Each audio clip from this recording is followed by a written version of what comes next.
May reverence be upon the Lord Buddha, his teachings, and the noble Sangha.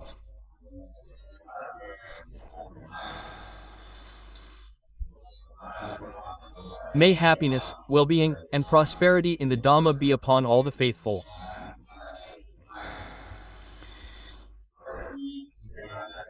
Today, the Dhamma Clay Duck program met with all the faithful as usual.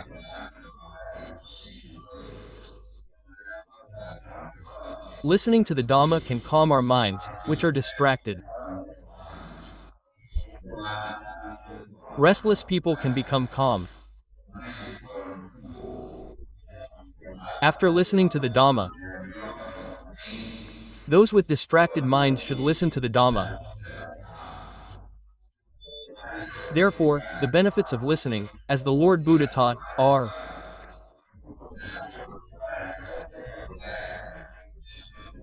fivefold. 1. The listener will hear something he has never heard before. 2. He will understand even more clearly what he has heard. 3rd, it alleviates doubts. 4th, the listener's mind becomes clear. 5th, aligning one's own opinions is the benefit of listening. When we listen, we will understand the listener correctly. This leads to correct behavior, correct action, and correct practice because of correct listening. If we do the right thing, even if we make a small merit, it will have a great result. It has a lot of merit. This means that people who work do not have to waste a lot of time. It is worth the investment. And investing in merit in this religion is like a clever farmer. A clever farmer chooses good rice fields. 2. He must choose good rice varieties to plant. When he has a good field, what is a good field? It is not too low or too high. Good rice is crops that are free from insects and pests. There are causes and conditions, and it results in merit making in this religion. When a good plant is planted, it means faith, which is the taproot of merit. Faith, sadhu, and faith that a person has established will bring benefits to completion. The field of good plants and the field of good planting means that the doer, the recipient, or the person who makes merit is endowed with wisdom.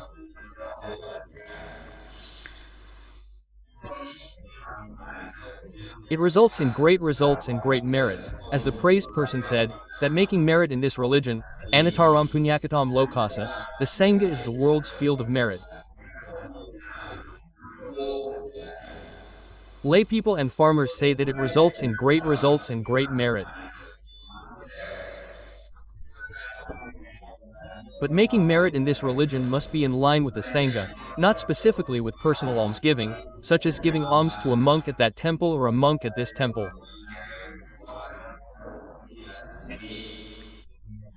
But if we make merit and give alms, we emphasize it in line with the Sangha, just like in the Kathina ceremony.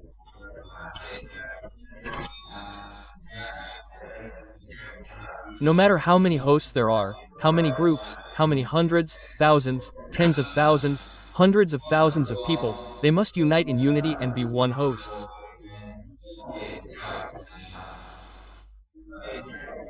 When everyone is equal in merit, they will gain equal merit. This is how the Lord Buddha praised Anathapindika's giving, saying, Nati Siddhi Pasanami Apadana. Dakshina, quote, when one has faith and devotion, making merit and giving alms is said to have no small result.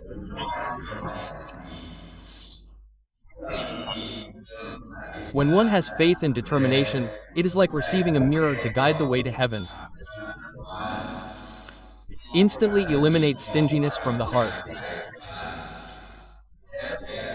and allocate the merit of giving. Even though the amount of giving is small, it is not inferior in merit. There are many excellent and varied results. It is a source of delight in the palace. Those who make merit and do good deeds are reborn in heavenly palaces when they die.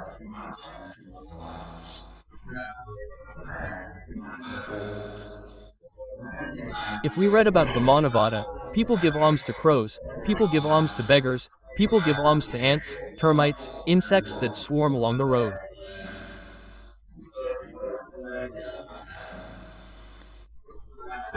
Even if it's done to animals, it will have great results.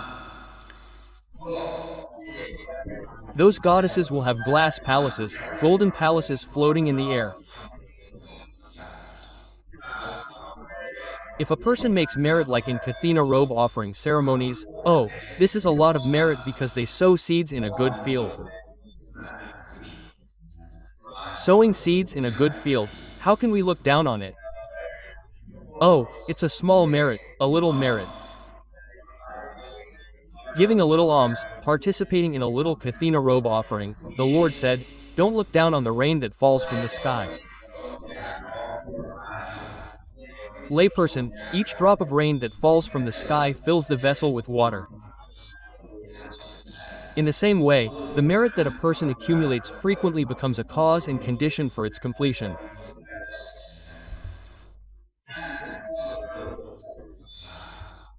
The Lord said, spoke, aroused faith, created an impression that don't. Despising a small amount of merit will not be followed, and the results will be met.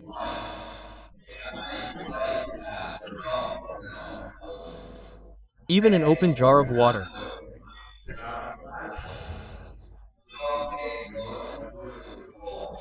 will overflow with the water that a good person has accumulated little by little.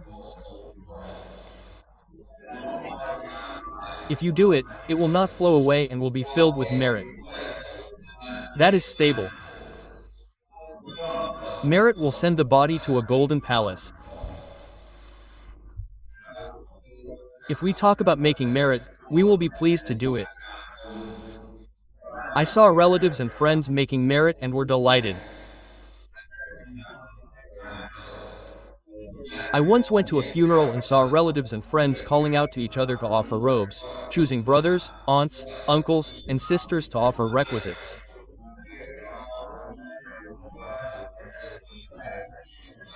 When the relatives and friends made offerings, I sat with my hands together in rejoicing. Oh, I was so joyful. The laypeople were delighted with the relatives and friends. Oh, it was merit. The merit of joining in rejoicing is called Patidinamaya merit. It is the rejoicing in merit. When you do it, you feel at ease when merit arises.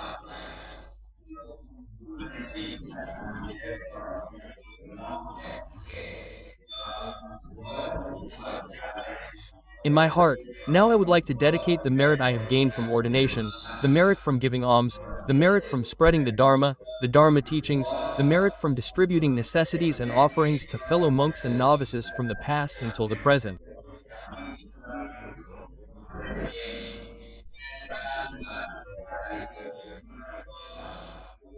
All of that merit has arisen in my heart. I would like to dedicate it to my father, to my mother, to my brothers, sisters, aunts, uncles, grandfathers, and grandmothers, so that they may share in the rejoicing. May all creditors, spirits, guardian angels, and all noble deities with right views join in the rejoicing. Let's raise our hands and say, Sadhu. This is the dedication of merit. Whether the monks are as they are or not is irrelevant because the merit resides in the heart, not in the relatives. When pouring water, we must wait for the monks to say, then pour water. Really, no need to wait for the layperson. Where is the merit? If we make merit and give alms, the merit lies in the heart. Merit arises in the heart. When the merit arises in the heart, we dedicate it. When we dedicate it, that merit is called accomplished. Some people say that to dedicate merit, we have to wait for Fra Yatha Sapi. If the monk does not have Yatha Sapi, then we will not get merit. We will not dedicate merit. This is wrong. We have to listen. Listen to the monk sometimes. The monk will talk to you, layperson. Don't turn off the radio and run away. You won't be able to listen. Tell me. Listening to the monk will gain merit. At least concentrate your mind. Oh, today, Venerable Master Mahabun has come to teach the Dhamma for us to listen to. Then we will gain knowledge and understanding. Leave it on. Layperson, isn't it a sin? Lie down and listen. Layperson, if your waist hurts, if your butt hurts, lie down and listen. If your back hurts, get up and sit down. If the layperson, then people come to buy things, sell things, turn on the radio and listen to Dhamma, you will gain merit. It is better than turning on the music, singing, dancing. It is better than turning on the news, watching TV. People are cursing, condemning each other. That is sinful. It is true that you are up to date with the news, but listening to the news every day is stressful. But if you listen to Dhamma, it refines the mind, it is called merit. In Pali, it means purifying the mind. Merit arises in one's heart and it purifies that person's mind to be clean and clear. The analysis of the word is atano santanam punasotipanyang. Dhamma that purifies one's mind to be clean and clear is called merit, napunya, which means a tool to purify the mind. Merit is the name of happiness. The Lord Buddha said this, not me. When it comes to Dhamma teachings, the Lord Buddha is the one who. He said, I am the one who has led the way, bhikkhus. Don't be afraid of merit. The word merit is the name of happiness. Suksetam afawajanang is the name of happiness. How is it for the laypeople to offer kathina robes? Are the laypeople delighted? Some laypeople, oh my goodness, are you delighted? Some say they presided over the kathina robes themselves. Some say they presided over the fa-pa robe offering themselves. When they offer the offerings, the monks say, sadhu. It's refreshing. Some people get goosebumps and are thrilled. Some even shed tears because they intend to make merit. Each time they make merit, they have to stay home for a whole year. When the merit is accomplished, we say, sadhu. This is the matter of merit. Making merit has many different forms. Making merit by yourself can gain merit, but without followers, you have to persuade others to do it. Because of that, there will be followers, but if you make merit yourself and don't encourage others to make merit, it's called having only wealth, possessions, and assets, but no followers or assets. Have you ever seen a big house with money and gold, no friends, siblings, or children or grandchildren? If you die, who will take all this wealth? Oh, you have to donate it and make merit to spread the Dharma. Lay people, if you think about it, you can tell them. Use yourself. We must use our wealth to be useful. Some people have money and gold but don't know how to use it. They sleep hugging a pile of wealth. When they die, they have tens of millions of baht. They're like a lump of earth. Lay people are of no use to themselves. Because money and gold aren't the substance. Merit and wealth are like a lump of earth. When they die, they belong to the country. But if we turn it into merit and virtue, we can take wealth that we can't take with us and make it something we can take with us.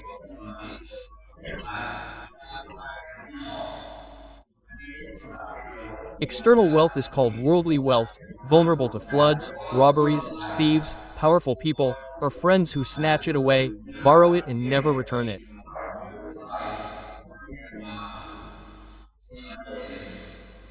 This is external wealth and carries dangers on all sides.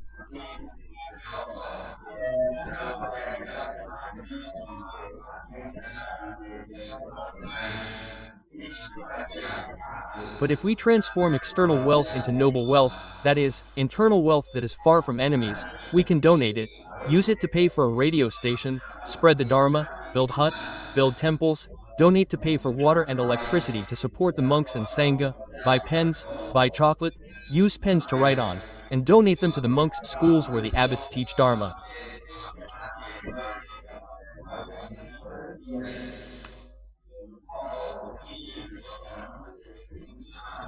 If there are pens, monks and novices will have clear eyes, their memories will be clear, and they will be able to understand because of the pens of the laity. Monks and novices can read because of the electric light that the laity donate. Electricity is provided to monks to study Dhamma, Pali, and Abhidhamma. Merit will be generated for them, and that merit will reflect back to the laypeople who made the offering. Speaking of giving alms, the laypeople will gain merit. It's not like you can just give alms to monks every day, filling their bowls with rice, filling them with food, filling them with containers, filling them with food, or filling them with carts. Laypeople, it should be more beneficial than that. It's like when a layperson goes to a monk to offer alms, one person buys a container, the second also buys a container. Laypeople can't do anything else, or alms aren't the 4 requisites. Laypeople, do you understand the 4 requisites? It's like if a monk were to buy Dhamma texts, Pali books to study and translate, or buy Abhidhamma books, and exchange the alms containers, would they accept them? If you keep talking, they'll say you're just seeking merit and causing trouble. Again, it's not that we have to have wisdom when making merit. I feel sorry for the money that the laity spent to buy the buckets for 300 to 400 baht. If that money were used as books, a monk or novice would understand it. In the future, he would be a great priest, he would go on to teach. He would be an abbot, a monastic leader, a governing head, a district monastic leader, a provincial monastic leader. He would be able to teach the laity because he relied on the wisdom that comes from studying the Dharma. The teachings teach us to see the benefits that support education. Talking about benefits, I'm not criticizing the laity's giving, but telling the laity to gain wisdom that they should make merit at least once. A layperson came to me and said that making merit isn't just about food. Laypeople must look at the temple. If it's a temple with education, the layperson asks what books the Reverend Father wants. Oh, if it's a Pali school.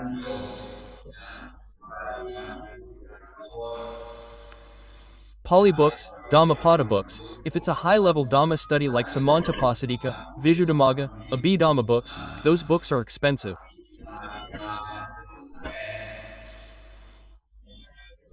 If the laity don't donate, the monks can't buy them. But donating to get books. Like this, the laity are smart in making merit. When making merit, besides using a bucket, sometimes it's a fashion, following certain traditions. If we don't understand it, it becomes an old-fashioned culture. There's no bucket, laity. When making offerings to the Sangha, there's no bucket. Lay people, elders, parents, when they go to the temple, the laity put food and fish in a pot, a lunchbox, a bowl, and take it to the temple and divide it into several circles to offer to the temple. Scoop into this circle, that bowl, that bowl. That's what we call Sangha offerings, offerings to the monks.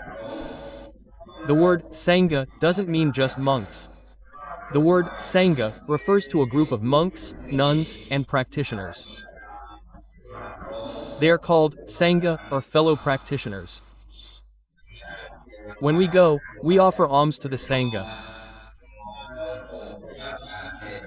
After the abbot has finished eating, the presiding monk will say, "Lay people, please come and eat the auspicious leftover food from the monks and novices."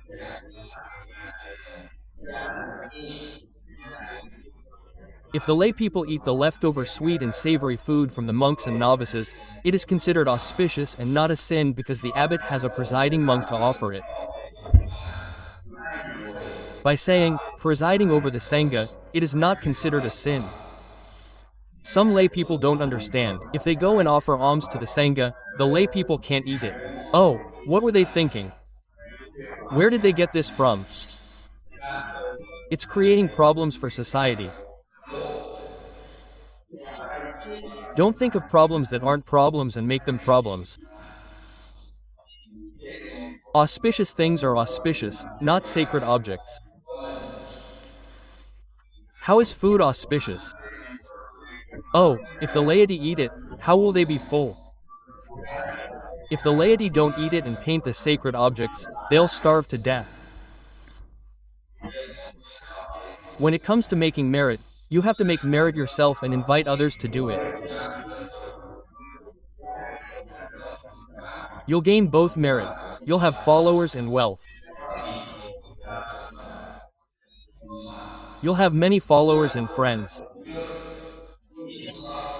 Why is that? Because that person makes merit in both ways, doing it himself and inviting others. The elderly laity saw him say, "Oh, tomorrow we're going to make merit at that temple over there. We're going to make merit at that temple." The laity were sitting at home. "Oh, we have no money." I saw him walking past the house with the procession of the Kathan robe offerings. I was the only one in the house, raising my hands in rejoicing. Sadhu. This is a patimai, a patanamoth. New merit, merit that comes from joining in rejoicing in the merit that others give us. You get merit, layperson. Merit that is also a charity. Raise your hand, it's merit. People who raise their hands and think of rejoicing with their hearts are different. But if we raise our hands, it feels more colorful. The matter of merit, the matter of making merit, the matter of rejoicing in the merit. Some people only invite others but don't do it themselves. This also happens. What will happen in the next life? The results say that they have many followers but not much wealth. Some people have only followers but no wealth. This is because in a previous life they only invited others and they also did it.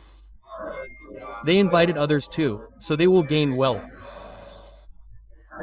But if they do it themselves but don't invite others, they will gain wealth but not followers.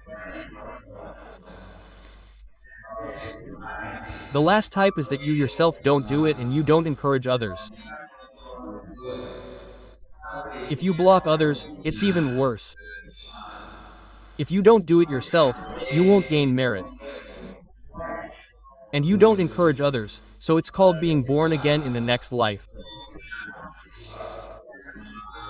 If you're born as a human being, they say you'll be a beggar, a tile-carrying beggar, a plate begging for rice.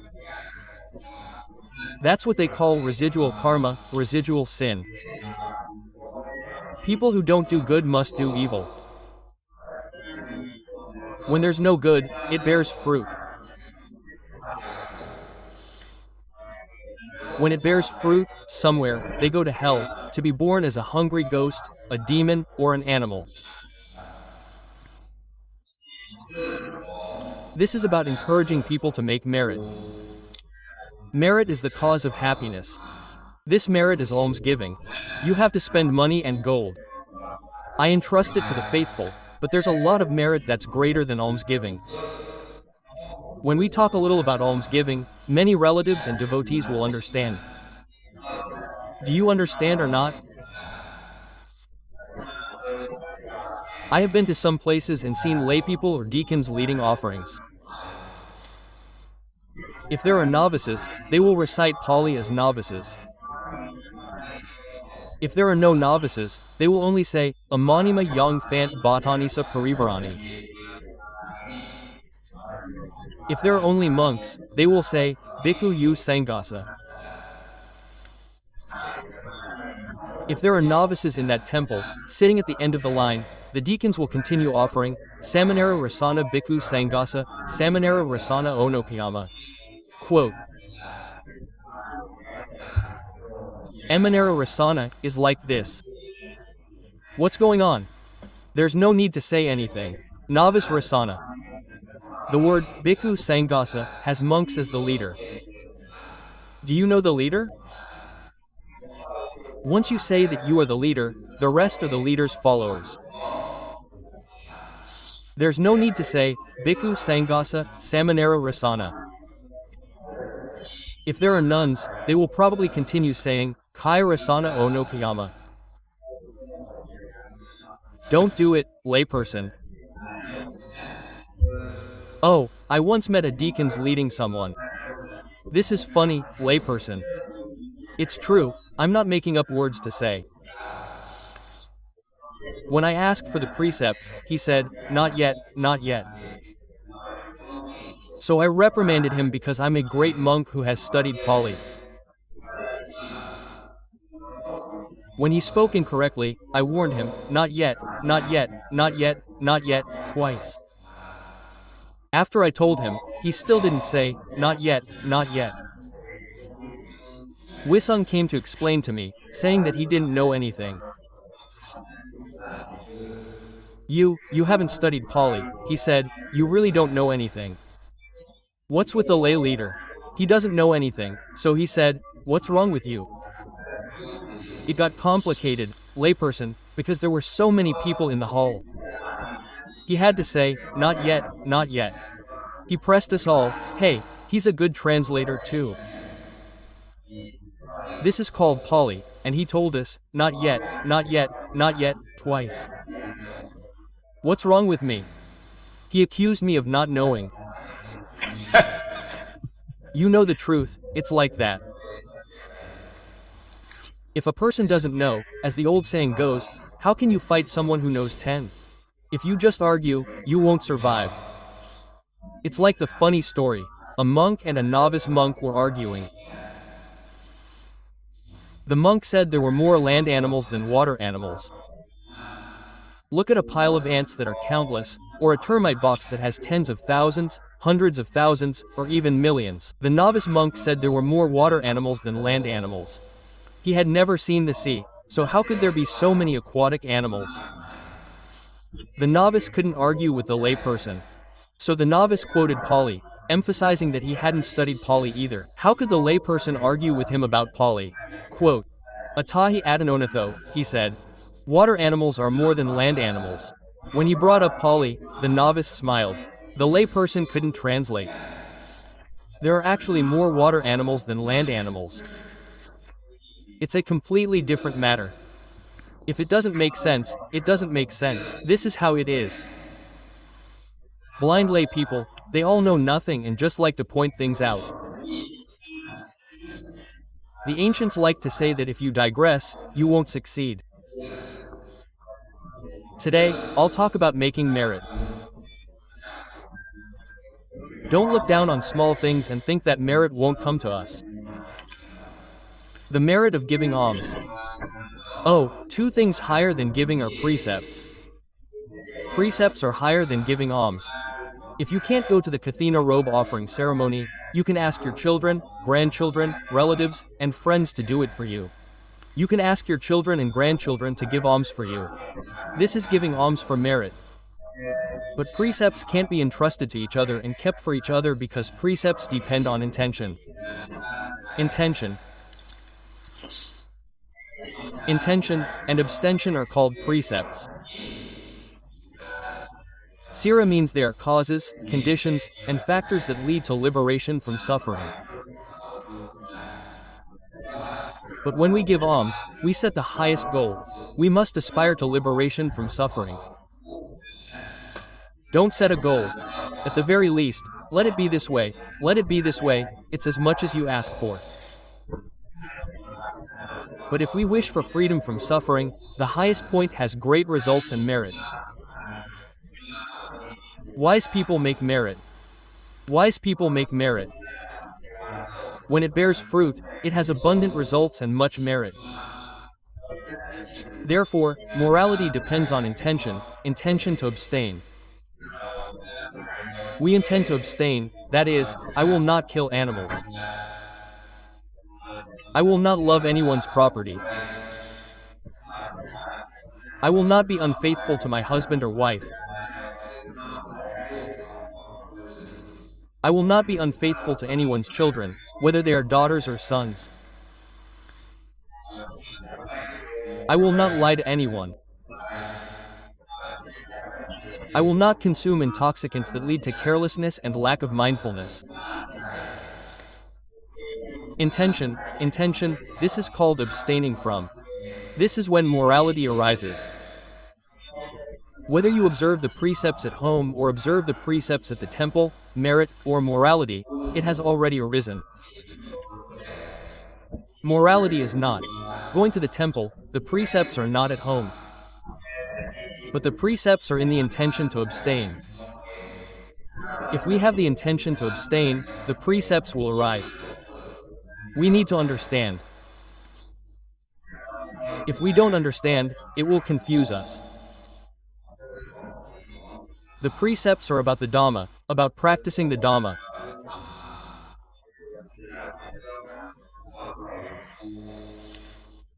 We need to understand correctly that the Dhamma we uphold, the Dhamma we practice, will support the practice of the Dhamma.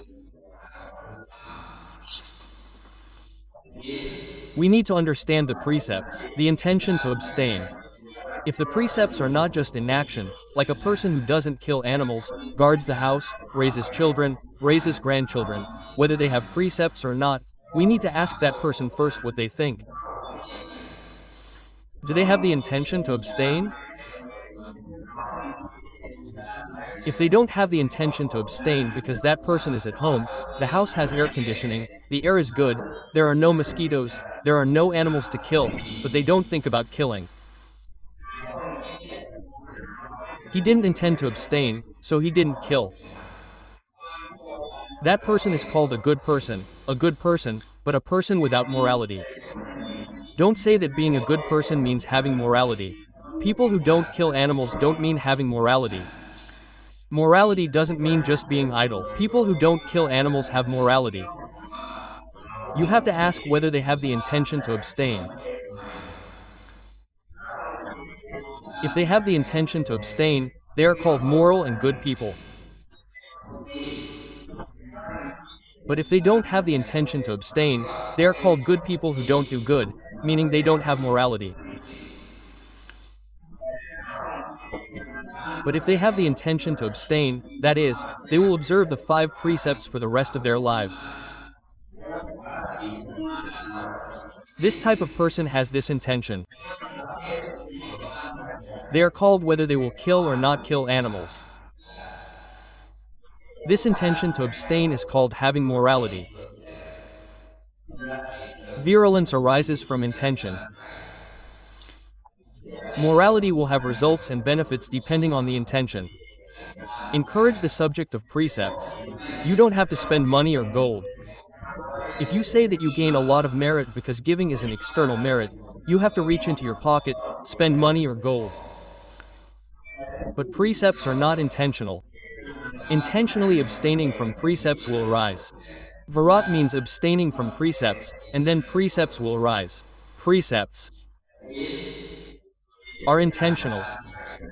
Okay, laypeople, if you don't understand, after the program ends, let's talk about giving and precepts. Besides precepts, merit that doesn't require giving alms and isn't related to precepts, like laypeople listening to the Dhamma, this is one kind of merit. It's called Dhamma. Listening attentively is meditation. Laypeople, listen to Mahabun. Help lecture on the Dhamma program. Listen attentively. It's meditation. Oh, I understand. Listen. Meditation is a factor for wisdom. Wisdom that arises from listening is called Sutamayapanya. And merit that arises from listening is called Dhamma. A Savanambun is merit that comes from listening to the Dhamma. Dhamma is listening to the story of cause and effect. Listening and understanding the principles of making merit. If we don't study, we don't listen, it won't be beneficial. If we don't study, we don't listen, we won't be beneficial. The benefits that come from listening will contribute to merit.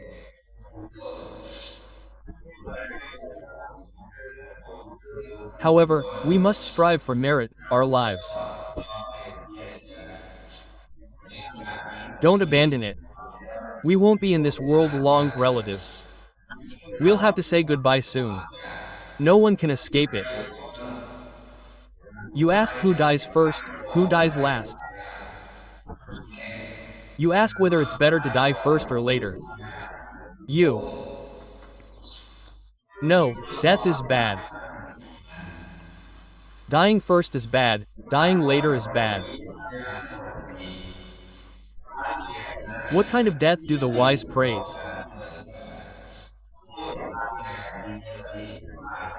Oh, die with mindfulness, mindfulness, the wise praise it because. Therefore, we must make merit, Vyavajaki, help strive for meritorious thoughts. Laypeople don't have to spend money or gold. Go to any temple to make merit, offer robes to monks, sweep the temple, the chedi, arrange the pavilion, set up the altar, set up the chamber pots, set up the cups, set up the bowls. This is called Vyavajaki, Vyavajama, merit arises from diligently striving for meritorious thoughts.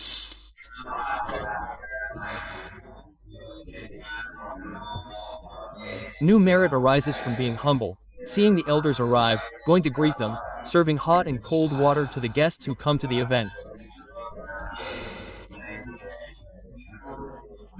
Even the monks are the ones who impart the precepts, the younger generation, and the grandchildren, respectfully. When walking past, bow your head a little, be respectful. If it's an elderly person, if your legs and waist aren't good, you don't have to do it, layperson. Just stand still and that's it. This is called Pachayana. Merit arises from humility. When merit arises in the mind, it is shared with others.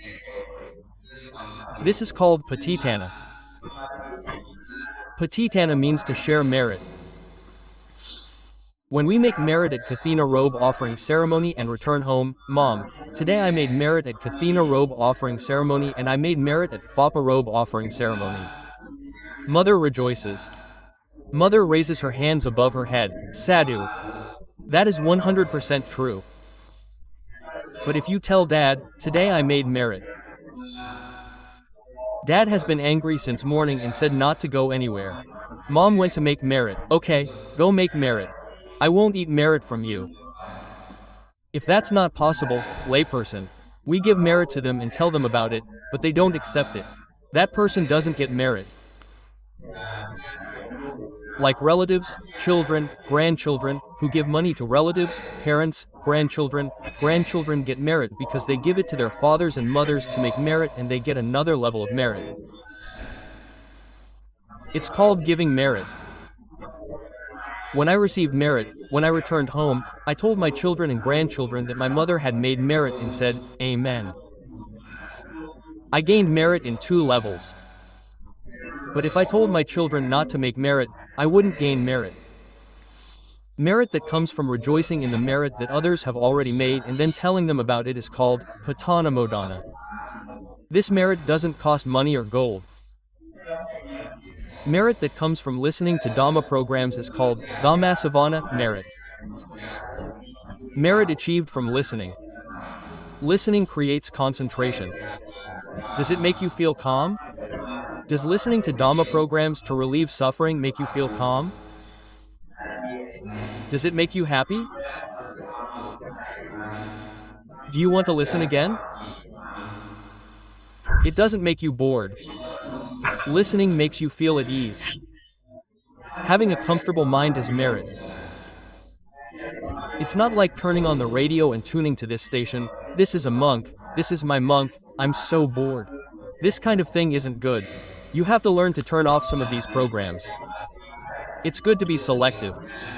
Otherwise, you'll eat without choosing your stomach. Otherwise, you'll go and scold the monks. It's your business to listen.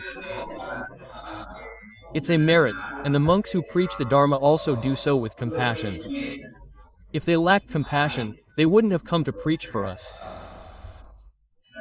The preacher preaches the Dharma in order, without cutting anything short.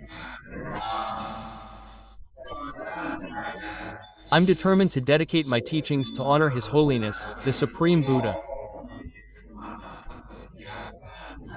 I'm determined to work hard. The laity are listening because His Holiness has studied the Dharma and then intended to expand and teach it to the laity. 2. Give reasons so that the listeners can understand. 3. Don't preach the Dharma that will affect you or others. 4. Don't expect personal gain. Whether or not you make merit is your business. But if there's nothing, there's no money to pay for the station, don't forget that if you don't do it, it'll all be over. Yes, layperson, this is speaking and preaching the Dhamma with a mind filled with loving kindness, without expecting any benefit, that is, not hoping to preach the Dhamma for the sake of gain. This is why I'm bringing up today's topic of merit to tell the laypeople. As I talked and talked, time ran out. If it didn't run out, it would be against nature. Today, the Dhamma Clay Took program has run out of time. All laypeople, I, the speaker, must take my leave of the laypeople with the words, Dhamma Clay Suffering. Goodbye everyone. May the listeners at home be happy. May you speak, act, and think with the Dhamma of the Lord Buddha, using loving kindness and compassion, and may you be happy and prosperous. May happiness, well-being, and prosperity in the Dhamma arise for all the laypeople who listen and listen thoroughly. May all of you be blessed in advance.